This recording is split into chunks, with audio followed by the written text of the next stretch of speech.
पूरा आप relay sequence आपको जानने की ज़रूरत नहीं है। आप इसमें जानिए कि कौन सा रिले कब पिकअप रहता है, कब डाउन रहता है, क्या नाम है, जैसे आदमी का क्या कर्म है, क्या नाम है, क्या गांव है, पता उसी तरह से। तो आप इसका पूरा सीख जाइएगा। मोटा मोटी आपको एक डायग्राम बनाऊंगा रिले सीक्वेंस के बारे में, तो उसको आप समझिए। आज तक हमने भी पूरा सीक्वेंस याद नहीं किया, और याद भी करता हूँ तो भूल जाता हूँ, आप भी भूल जाइएगा। आपको याद रखना है, पहला क्या होगा इनिशिएशन, दूसरा क्या होगा नॉर्मल या रिवर्स इनिशिएशन, तीसरा क्या होगा डिटेक्शन ब्रेक, चौथा क्या होगा ऑपरेशन मोड में जाएगा पॉइंट डिटेक्शन से, यानी 110 वोल्ट फील्ड में बाहर ले जाने के लिए, 160 वोल्ट को कट करने के लिए। पांचवा क्या होगा controlling relay pickup, second initiation भी साथ में बीच में आता है। तो कंट्रोल रिले पिकअप होगा। कंट्रोल रिले में एक RWLR या NWL रहता है, फिर इसके बाद एक एडिशनल रहता है रिले WR, ये रिले। फिर इसके बाद बाहर मोटर में फिट चली जाती है। फिर इसके बाद इंड ऑपरेशन रिले होता है, WGR3 होता है, दोनों तरफ को डिटेक्शन में होके आ गया तो 110 वोल्ट से पिकअप हो जाता है। सप्लाई कट जाती है, कंडेंसर की सप्लाई कट जाती है, जितना ऑपरेशन वाले रिले होते हैं सब कट जाते हैं, डाउन हो जाते हैं, और पॉइंट हमारा डिटेक्शन मोड में चला जाता है, WNR पिकअप हो जाता है, फिर WKR1 पिकअप हो जाता है, पॉइंट स्टडी होता है। बस इतना ही है। अब इसमें देखिए सबसे पहले क्या है Z1 WR1, ये इनिशिएशन रिले। पॉइंट का सारा कंडीशन नॉर्मल रहा, रूट लॉक नहीं रहा, पॉइंट लॉक नहीं रहा, तो आपका रूट सेटिंग रिले पिकअप नहीं रहा तो ये रिले पिकअप हो जाता है। ट्रैक डाउन नहीं रहा तो नॉर्मली ये घुमाएंगे WWNR, और WR जो पॉइंट का नंबर है उसे घुमाएंगे, ये पिकअप हो जाएगा। ट्रैक डाउन रहेगा तो EWNR के साथ घुमाएंगे तो ये पिकअप हो जाएगा, ये इनिशिएट कर देगा ग्रुप को। दूसरा है Z1 NWR, अच्छा Z1 RWR, ये कब पिकअप होता है जब हम सेकेंड इनिशिएशन है, ऑपरेशन मोड में जाने के बाद ये पिकअप होता है। ये WLR है, ये ग्रुप को स्विचिंग करने के लिए होता है। जो ये वाली अपना RRI है, इसलिए इसमें ये लगा रहता है WLR। जब रूट सेट रिले होता है ऑटोमेटिक पॉइंट को ऑपरेट करने के लिए होता है। दूसरा होता है WKR1, मतलब पांचवा रिले है, ये हमारा डिटेक्शन रिले। एक ही रिले रहता है, नॉर्मल में हो या रिवर्स में पॉइंट हो। जब पॉइंट हमारा 60 वोल्ट बाहर से फील्ड होकर के घूम के आती है तो ये हमारा बराबर WKR1 पिकअप होता है। ठीक है, सॉरी ये वाला लास्ट वाली, ये है आपका WKR1। अब यहाँ आते हैं तो यहाँ पर आपको दिख रहे हैं WRR रिले है, यहाँ लिखा है ना लिस्ट में, देखिए यहाँ ये WRR, यहाँ है WRR। ये जो WRR है रिले इंटरलॉक रिले है, ये सब यहाँ से यहाँ तक। जनरली ये WNR पिकअप रहता है क्योंकि हमारा पॉइंट स्टडी रहता है। WRR कब पिकअप होता है जब पॉइंट इनिशिएट होता है, इसके बाद नॉर्मल या रिवर्स के लिए इनिशिएशन होता है, यानी WKR3 पिकअप होता है रिवर्स के लिए। WKR3 का दो पाथ होता है, एक अपना इंड ऑपरेशन के लिए और एक बात इनिशिएशन के लिए रिवर्स के लिए। ये यदि पिकअप होता है तो ये क्या होता है डाउन होता है, ये लैच रिले है। अब हमारा पॉइंट क्या हो गया, WRR पिकअप हो गया, पॉइंट हमारा ऑपरेशन मोड में आ गया, यानी इसके फ्रंट कंडक्ट से 110 वोल्ट सप्लाई फील्ड में जाएगी पॉइंट को रन करने के लिए। ये पिकअप नहीं होगा तो हमारी फील्ड में नहीं जा सकती सप्लाई।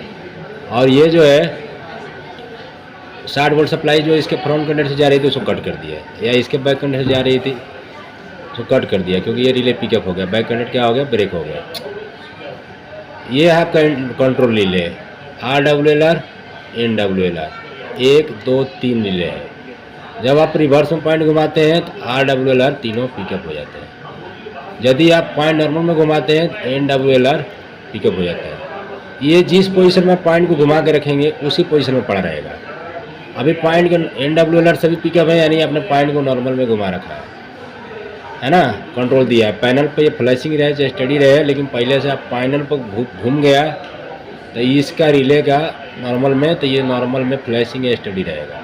इंडिकेशन इसी के फ्रंट कंडक्ट से दिया जाता है। रिवर्स घूम गया पॉइंट, ग्रुप पैनल पर ऑपरेट हो गई, तो इसका मतलब क्या हो गया, ये रिले पिकअप हो गया आपका normal to reverse, reverse to panel पर घूम रहा है, फ्लैशिंग हो चाहे स्टडी हो, तो इसका मतलब क्या होगा, ये रिले ग्रुप बराबर ऑपरेट हो रहा है आपका, यानी कि अंदर में आपको कोई प्रॉब्लम नहीं है।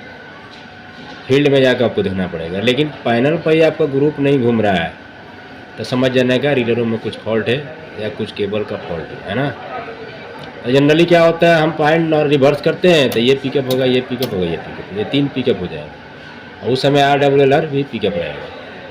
हमारा बाद में क्या होता है, जब पॉइंट स्टडी में इंडिकेशन हो जाता है, ये रिले डाउन हो जाएगा, इंटरलॉक रिले, लेकिन ये यूँ के यूँ बना रहेगा रिवर्स में जब तक पॉइंट रहेगा। जैसे ही आप नॉर्मल में करेंगे फिर ये पिकअप होगा, फिर इसके बाद ये तीनों पिकअप हो जाएंगे, ठीक है, पॉइंट नॉर्मल में हो जाएगा, फिर इसके बाद ये आपका नॉर्मल हो जाएगा। यानी कि जब पॉइंट नॉर्मल रहेगा तो ये चारों पिकअप रहेंगे। ये जो रिले है लॉक रिले है पॉइंट का। जब भी आप सिग्नल देते हैं तो आप देखते होंगे एक टिकली आ जाती है पॉइंट के ऊपर, फाइनल इंडिकेशन पर लॉक हो जाती है, तो लॉक का इंडिकेशन इससे आता है। ये रिले पिकअप हो गया, पॉइंट आपका लॉक हो गया, तो ये पिकअप हो जाएगा। पॉइंट कितना भी पैनल से घुमाएंगे घूमेगा नहीं, ये लॉक करता है पॉइंट को। इसको नाम है WRLR WNLR, यानी कि जो ब्रैकेट में NR है वो W के बाद में आता है। ये आपका WK2 रिले है। ये रिले एक्चुअली दोस्तों 2 बार पिकअप होता है। एक बार कब पिकअप होता है, पॉइंट के इंटरनल सप्लाई से पिकअप होता है WGR को पिकअप करने के लिए, कंडेंसर को होल्ड करने के लिए। जब हमारा पॉइंट ये रिले जब पिकअप होती है, हमारा जो ऑपरेशन मोड में आता है WRR, उसके बाद ये पिकअप होती है। और जैसे ये पिकअप होगा, कंडेंसर रिले को WGR को पिकअप करके रखेगा, है ना। यहाँ पर आपका WGR है, एक कहाँ है, ये है आपका WGR, इसको पिकअप करके रखेगा। कितना देर तक के लिए, तो जितना देर तक ये आपका कंडेंसर बैकअप देता है ना। इसमें कंडेंसर होता है, बैकअप देता है, कंडेंसर लगाते हैं WGR के साथ में, तो वो जितना देर बैकअप देगा उतना देर ये पिकअप रहेगा। जैसे ही कंडेंसर का टाइमिंग खत्म हो जाएगा ये डाउन हो जाएगा, ठीक है, WGR2 डाउन हो जाएगा। यह पॉइंट आपका पैनल पर सेट हो गया, नॉर्मल टू रिवर्स किए, रिवर्स में सेट हो गया।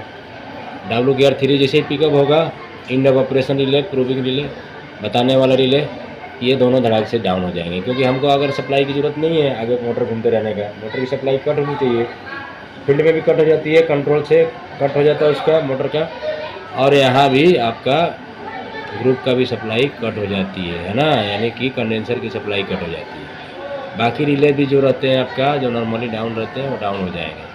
तो यही 4 रिले इंटरलॉक है, आप देख रहे हैं। इसमें से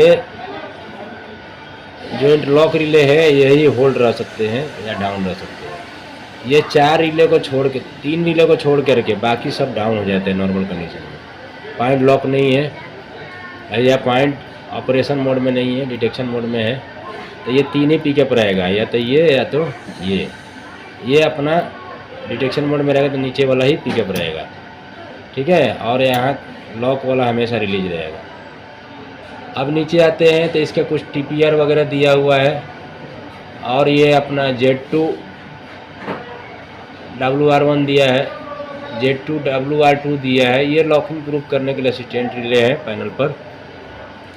WKR3 के बारे में बात करते हैं साथियों। WKR3 जो रिले रहता है, ये सबसे इसका मेन काम है कि end of operation proving relay, यानी कि पॉइंट आपने घुमाया, रिवर्स किया, पहला एंड घुमा, दूसरा एंड घुमा, दोनों एंड घूम गया, दोनों को डिटेक्शन से घूम के सप्लाई आती है, तो जो मोटर को जा रही थी 110 वोल्ट, वही वायर 1 में जाए, 2 में जाएगा और घूम के 3 में आएगा, और 3 में जिसमें डिटेक्शन हमारा WKR1 आता था 60 वोल्ट आना चाहिए, पहले इसमें आएगा, ये पिकअप होगा। ये पिकअप होते ही क्या करेगा, पूरा ये ऑपरेशन मोड को डाउन कर देगा, पॉइंट डिटेक्शन मोड में आ जाएगा। ये रिले आपका जो पिकअप रहेगा वो डाउन हो जाएगा, ये सीधे ये वाला पिकअप हो जाएगा, और बाकी जितना नॉर्मल राउंड रहते हैं वो डाउन हो जाएंगे। तो इस तरह की बातें, एक बार 2 बार ये पिकअप होता है, एक बार इनिशिएशन का टाइम में जब हम रिवर्स में इनिशिएशन करते हैं, और दूसरी बार जब पॉइंट पूरा बाहर दोनों तरफ डिटेक्शन मेक हो जाता है नॉर्मल में, या रिवर्स करते हैं तो रिवर्स में वहाँ से घूम के आता है 3 नंबर पर सप्लाई, ये होता है। इसके बाद ही हमारा क्या होता है, ये WNR पिकअप होता है और WKR1 पिकअप होता है ना। डिटेक्शन मोड में जाता है, फिर इसके बाद में 60 वोल्ट सप्लाई घूम के आती है और हमारा WPR1 पिकअप होता है। तो पूरा रिले के बारे में आपको जानने की जरूरत नहीं है, आप नॉर्मल कंडीशन जानिए क्या रहता है। यदि आपका Z1WR1 रिले पिकअप ही नहीं हो रहा है, ग्रुप इनिशिएट ही नहीं हो रही है, तो इसका फ्यूज चेक करिए और इसका बटन वगैरह, पॉइंट के बटन वगैरह पैनल पर दबाते हैं उसको चेक करिए। यदि वो सब बराबर है तो CTR पर लिंक डिस्कनेक्ट कर दीजिए, फिर पॉइंट को घुमाइए। पॉइंट घुमाने के बाद में आपका ग्रुप ऑपरेट हो रहा है तो फिर इसका मतलब ग्रुप सही है, और उसके बाद भी ग्रुप ऑपरेट नहीं हो रहा है आपका, तो इसका मतलब ये है, और फ्यूज सब बराबर है आपका, इसका Z1WR1 का रिले पिकअप हो रहा है, बाकी ऑपरेट नहीं हो रहा, तो ग्रुप बदल दीजिए। इतना आपके पास टाइम नहीं कि आप सर्किट काफ़ी देर तक देखते रहोगे, ये ग्रुप सिस्टम है, आराम से इजीली हो जाता है। जानकारी अच्छी लगी हो तो ज़्यादा से ज़्यादा लोगों में शेयर करिए। धन्यवाद दोस्तों।